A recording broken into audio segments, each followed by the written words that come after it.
Greetings, fanboys and fangirls. My book, Cassandra Killjoy Paranormal Private Eye, The Search for the Swordsman, is available on Amazon.com.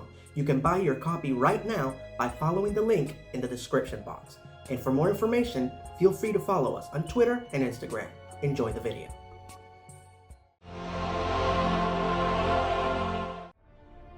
A universe of heroes and villains had been established, but the tide raises all ships. So inevitably, that universe split into another, and another, and another. And soon, we found ourselves adrift in a vast sea of infinite Earths.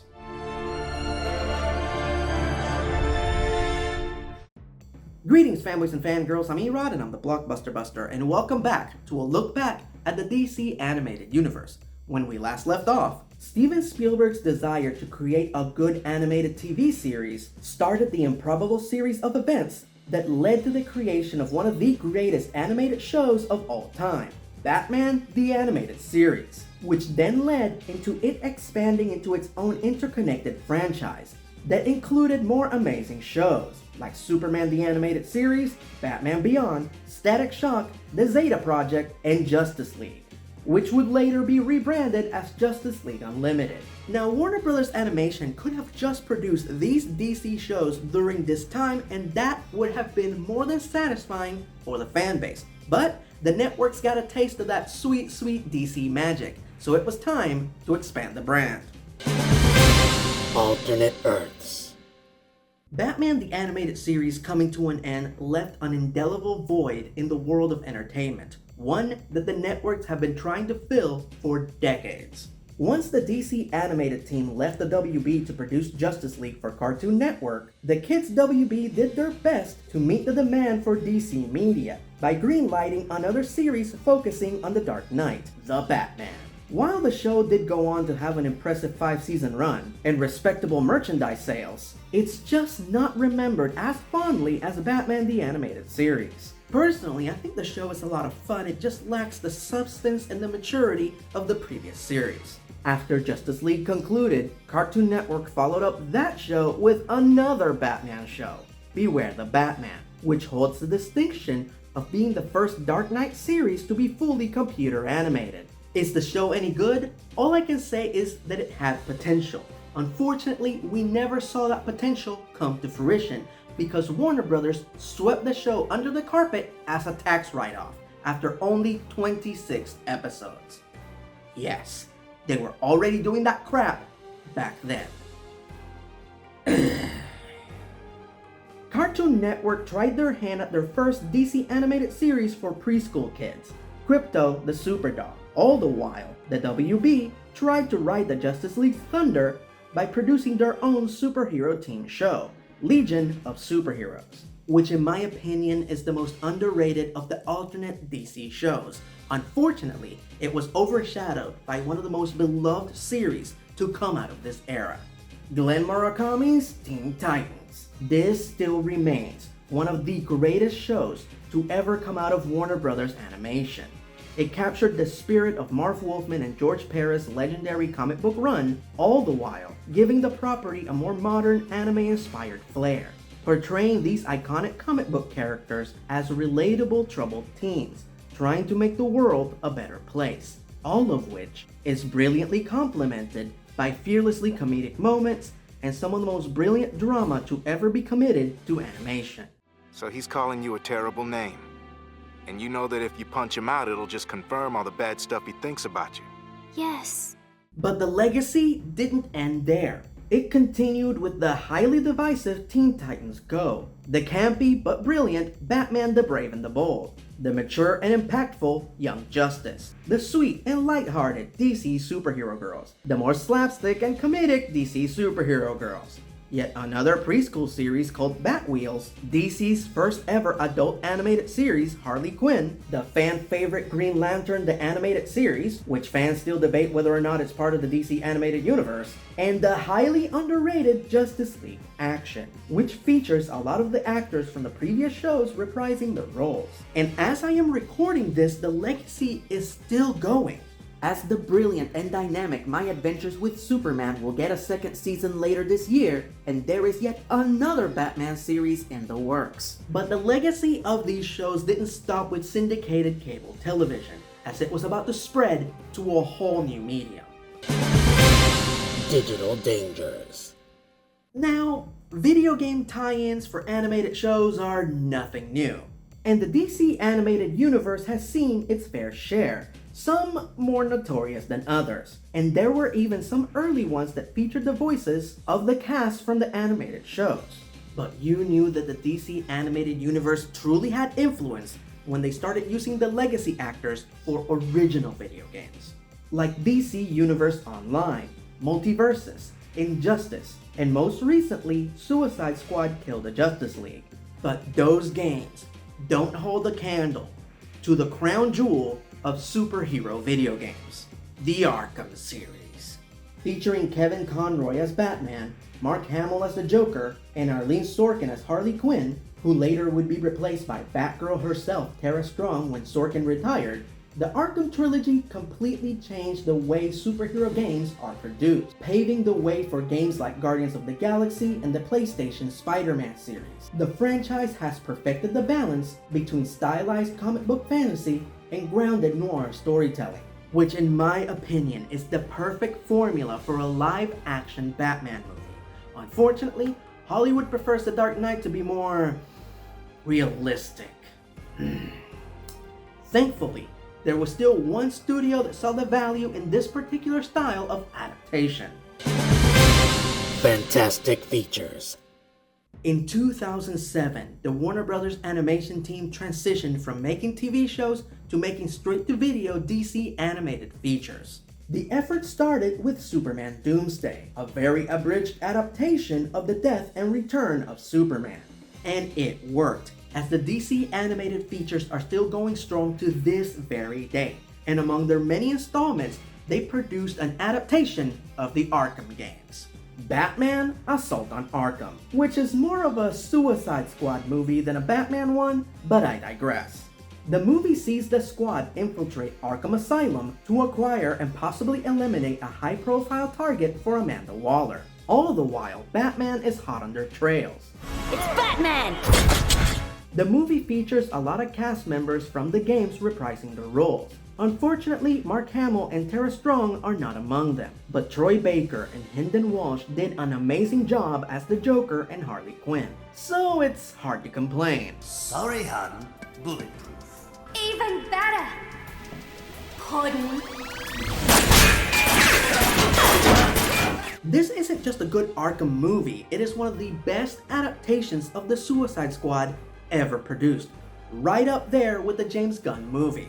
Of course, this was not the first time the DCAU actors reprised their roles for the DC features. 3 movies in, Kevin Conroy was the first to return in Batman Gotham Knight, which features alternate versions of Batman by different artists and animators. Kevin then reunited with Tim Daly as Superman and Clancy Brown as Lex Luthor in Superman Batman Public Enemies, which then got a direct sequel with Superman Batman Apocalypse, which saw the return of Susan Eisenberg as Wonder Woman, a feature that was then followed up by an indirect sequel, Superman Unbound, which didn't feature any of the actors from the previous movies, but continued Supergirl's subplot of adjusting on Earth. Kara, what the hell were you trying to prove out there? I was stopping bad guys. That's what we do, right? Stop them, not scramble them. One of the movies from this time was originally conceptualized to be a direct tie-in to Justice League the Animated Series, but was then reconceptualized to be an original DC animated feature, Justice League Crisis on Two Earths, which was supposed to bridge Justice League and Justice League Unlimited. This is evident in the fact that the Watchtower is still being reconstructed after the events of Starcrossed. The League starts recruiting more heroes, and Wonder Woman acquires her invisible jet, which she's already flying in Justice League Unlimited. Ow! Mind your head. I can't believe you kept that thing. Spoils of war. I like it. What do you need a plane for anyway? You can fly. Unfortunately, none of the cast members from Justice League the Animated Series came back to reprise their roles. Thankfully, that would be fixed in the next feature, Justice League Doom. an adaptation of the Tower of Babel, which saw the return of Kevin Conroy as Batman, Tim Daly as Superman, Susan Eisenberg as Wonder Woman, Michael Rosenbaum as The Flash, Carl Lumbly as Martian Manhunter, and Phil Morris as Vandal Savage. This is an awesome feature. Unfortunately, it's the closest we ever got to the much requested Justice League reunion. Now, for those of you who are wondering what the heck happened to George Newbern as Superman, don't worry. He got to reprise his role several times. In Superman Shazam: The Return of Black Adam, and in Superman vs. the Elite, which is my all-time favorite Superman adaptation. And I can't recommend it enough, as it sees everything Superman stands for be put into question by a group of murderous superheroes called the Elite. It's a battle of justice versus vengeance. We turn bad guys into memories. So mind your manners, lads and lasses, or we'll blow your house down. Unfortunately, this wonderful era of DC animated features came to an end, with DC Comics' New 52 reboot, which required animated features to promote it, which began with Justice League Flashpoint Paradox, which sees the Scarlet Speedster travel back in time to save his mother from being murdered and inadvertently change the whole timeline. And from that point on, most of the animated features would take place in said timeline. Kevin Conroy even did a cameo in Flashpoint Paradox as a sort of symbolic passing of the torch, but this bigger, better franchise did absolutely nothing to quell the desire for the DC animated universe and its cast, as Kevin Conroy, Mark Hamill, and Tara Strong would return for the divisive Batman: The Killing Joke, which honestly is perfectly fine as long as you skip the first act. Seriously, just skip the first act. The last two acts are still a solid adaptation of Alan Moore's brilliant Elseworlds tale. Fortunately, what The Killing Joke truly did was reignite the desire for more media referencing the DC animated universe, which we got with Batman and Harley Quinn, which saw the return of Kevin Conroy as Batman and Lauren Lester as Nightwing. Unfortunately, Harley was voiced by Melissa Rauch, who's okay, just okay. The movie sees the dynamic duo joining forces with Harley to stop Poison Ivy and the Floronic Man from turning everybody on the planet into plants. You know, that old chestnut.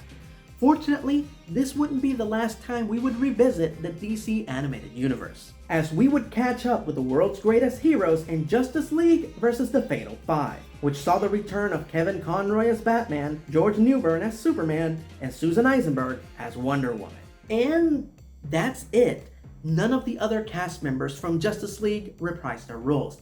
Tara Strong is in it, but she just plays Saturn Girl very briefly. Now, there is another actor that reprises his role from his previous show, but be warned, it's a little odd.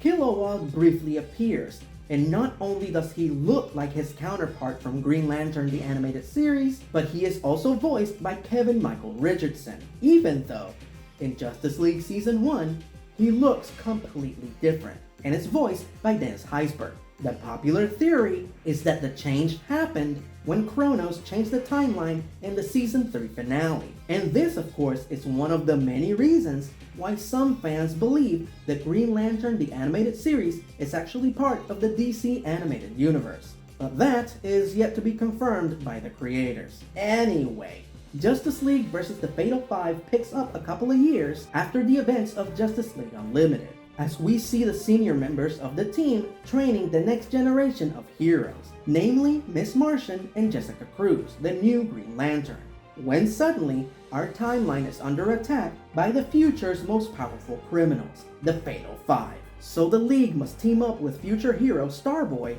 to stop the Five from destroying the Earth and changing the future. Stay put, girl. There's nowhere to run.